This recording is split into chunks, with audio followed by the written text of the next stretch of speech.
Hi, it's Lisa Pinnock with Lisa Does Loans and the Mortgage Dream Team at UFFC Express. Last week I might have mentioned how important documents are to getting our clients pre-qualified. We just can't do it without them. So this week I wanted to spend a little time going over the documents that everyone will need and some that we might need in specific situations. That way you're prepared and can find, or sometimes even request if you've lost, those documents right when you start the application. It speeds up everything if you're ready to go with the paperwork. So here we go. We need 2 forms of ID for each borrower. Most people use their driver's license and social security card. However, there are lots of alternatives. So if you don't have these, and you can find a full list at lisadoesloans.com with the accompanying article about documents. And look for the Homebuyer series on the front page. There's a link right there. Some things to know about IDs. Only one of the IDs needs to be a photo. It's okay if both have photos, but only one is required.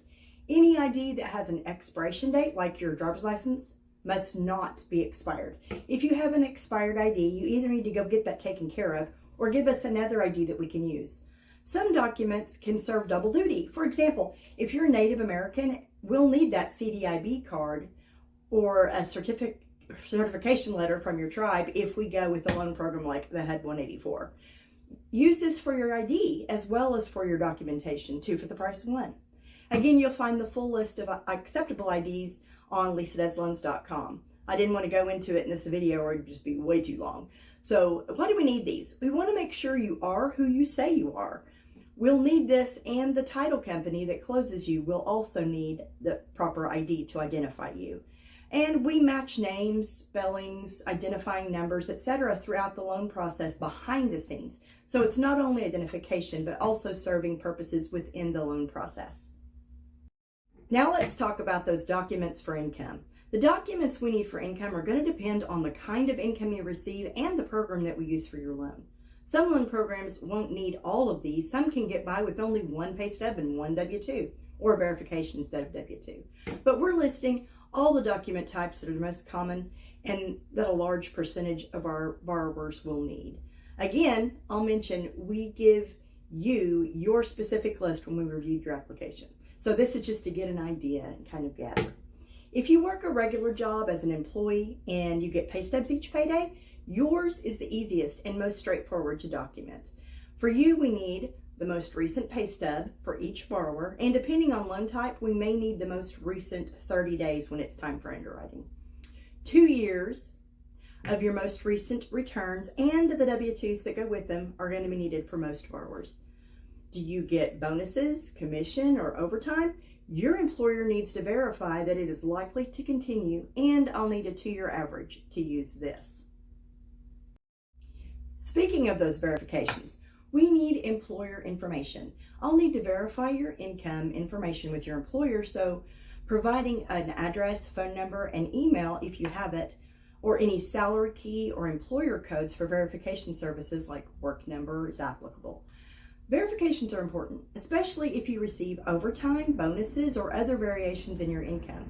They will tell us if that's likely to continue, so we can know if we should include that in your income calculations, or if we just need to use your base rate of pay. What other kinds of income do you receive? Do you get child support or alimony? A copy of the court order will document that, or an alternate documentation is proof of payments for the last 12 months. That is, if you want to use this as a source of income at all. Just so you know, you aren't required, but you can use this income source at your discretion. My team and I will help walk you through the pros and cons so you can determine when we're consulting after application whether it should be used. Do you have a side hustle or second job? If you've worked there or received this income for more than a year, I can usually include it, but it will depend on several factors. Just let me know that you have this income and how you're paid. That's the important part. Do you receive rental income from another property that you own? This counts. How it is documented can vary depending on several factors, but we're just about to talk about income from assets in just a moment. Of course, there are lots of exceptions for each of these that we've talked about. Have I mentioned that the loan process is very unique for every transaction? Maybe you are starting to see why. This is why the interview after application is so important. We need to talk to you about your information and especially income. Nothing is cookie cutter in the loan process, and treating you like you're on an assembly line is just setting you up for disaster later. Now let's talk about retirement and disability income. If you or someone in your household receives income from Social Security, Supplemental Security, SSI, disability, or retirement funds, it may be coming from multiple streams and can be confusing. Here are some items that you may need. I recommend you look through to see which may apply to you, and as mentioned before, you can visit www.lisadoesloans.com for a list of some ways to get any of these documents that you don't already have or you've lost. Social Security Spousal or Survivor Benefit Awards letter for the current year. This tells us how much you receive in benefits. You should have you have received this in the mail, but if you can't find it, you can go to that website I talked about. Disability income. This may come from one or more sources, but you should receive award letters for each source. Social Security only allows 100% disability, but other sources like the VA may send partial benefits. It's possible that you are receiving from more than one source, so document accordingly.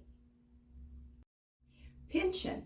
If you receive a pension from a retirement system, like a government, union, or corporate entity, you should receive an annual award letter too. Some organizations utilize the work number for verification, so you might need to provide me with a code if this is the case. If you don't have the paperwork, the website of the entity that this comes from is a good place to start. Retirement accounts.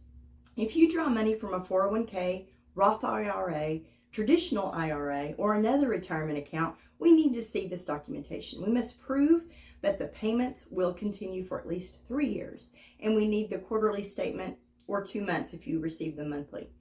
And any pertinent documentation about the draws and balances. Income from trusts. Instead of an award letter as given with other types of income or survivor benefits, trust recipients may ask for their trustee income letter from the governing body. And we may also ask for legal documents as well, especially if there's other members to the trust. Most trusts will have quarterly statements showing the amounts left in the trust and how it's invested. And these documents can be both assets and income documents. We'll need copies of this too, so we can document how long the trust income is likely to last.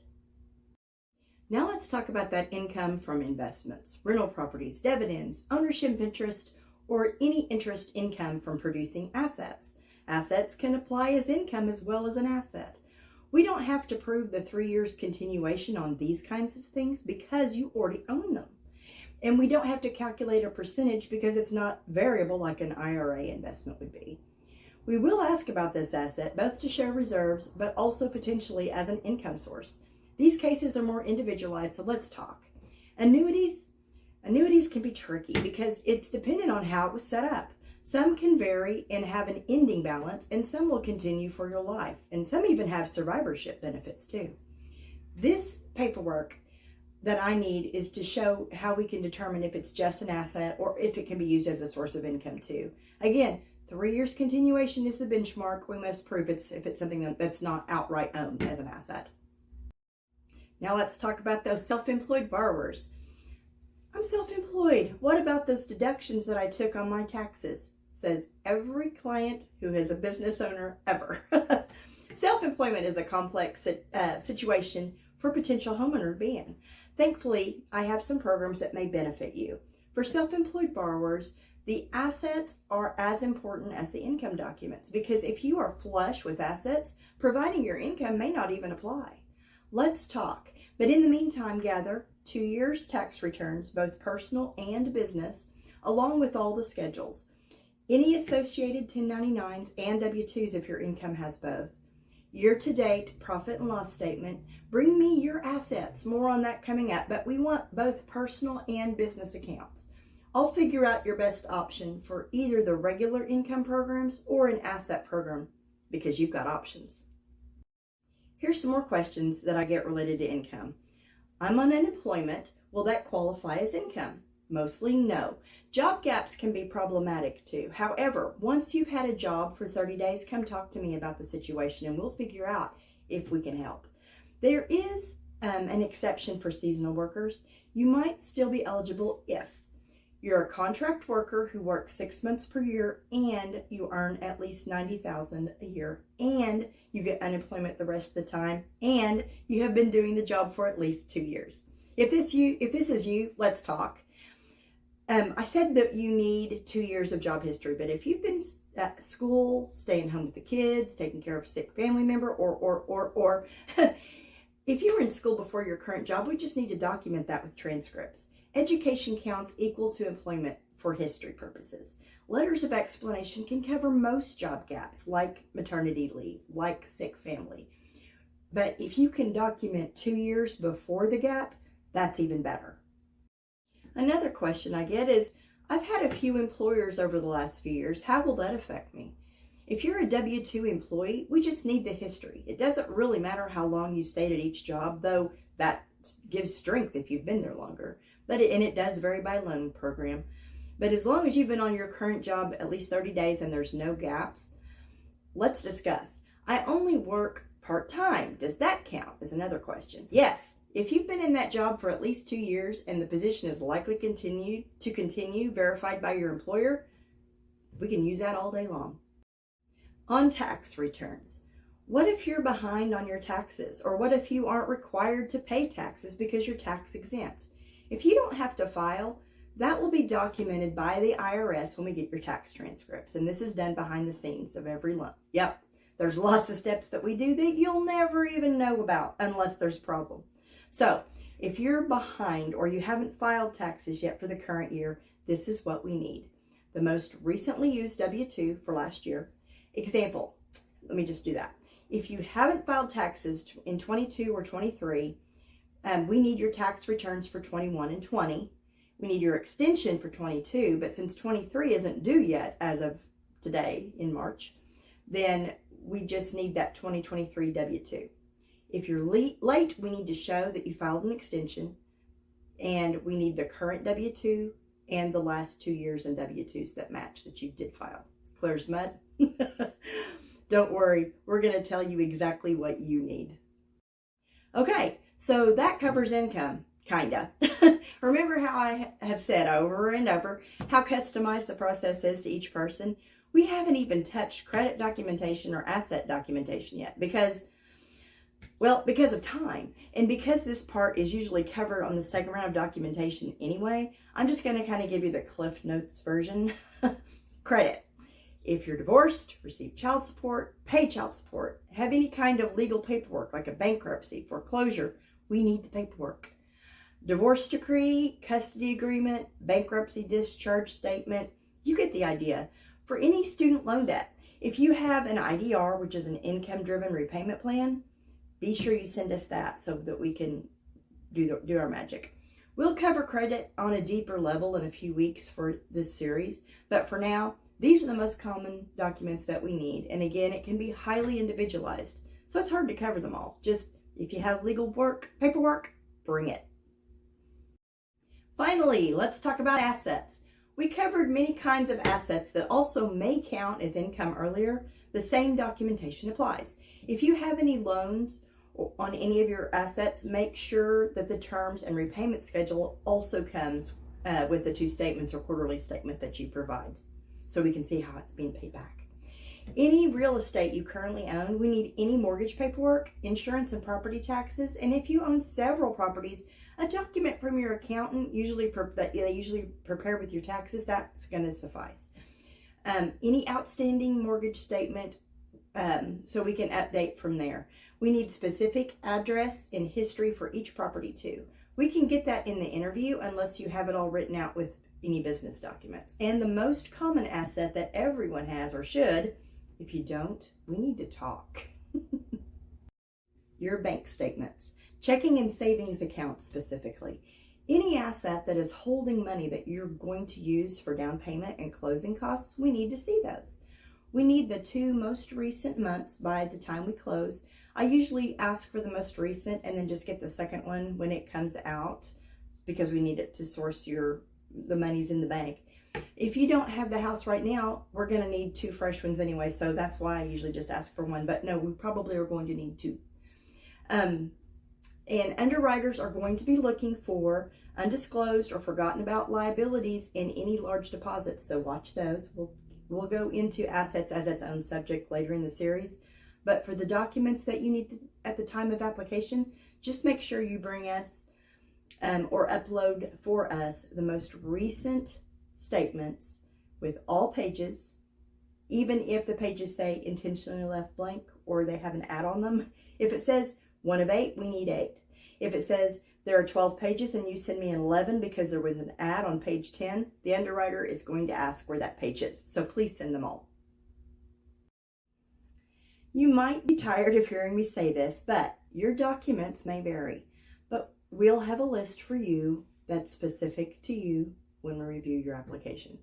And please know that some documents may give rise to more documents. We aren't doing that to be a pain, but to make your submission bulletproof. And documenting everything and having a solution ready for any potential hurdle is how we do that. We do that with documents. If you like this content, please like and subscribe, and please share with anyone who might benefit from this information. Next week, we get into, I'm pre-qualified, now what? Well, we'll talk about what to do when you're ready to start shopping for that house and the things that you should know about that. See you next week.